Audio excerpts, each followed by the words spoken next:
জনশ্রুতি আছে ভগবান না চাইলে তার দেখা পাওয়া অসম্ভব। তাই তো দীর্ঘ 5 থেকে 6 বছর অপেক্ষার পর আমি আর মা চলে গেছিলাম নৈহাটির বিখ্যাত ও জাগ্রত কালীমা বড় মার দর্শনে।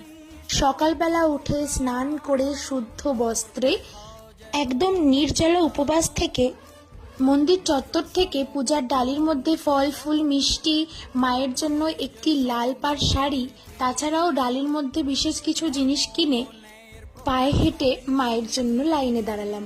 ওই যে ভক্তের ভগবান দর্শন সহজে দেন না, তাই দীর্ঘ 1 ঘন্টার পরে মায়ের অপরূপ দৃশ্যে দর্শন পেলাম।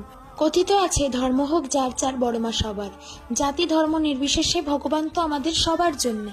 শান্তিপূর্ণভাবে পুজো দিয়ে মায়ের কিছু ছবি ও ভিডিও লুকিয়ে করে মাকে নিজের মনস্কামনা জানিয়ে মা আবারও কবে ডাকবে সে অপেক্ষা নিয়ে মায়ের একটি ছবি কিনে বাড়ি চলে এলাম।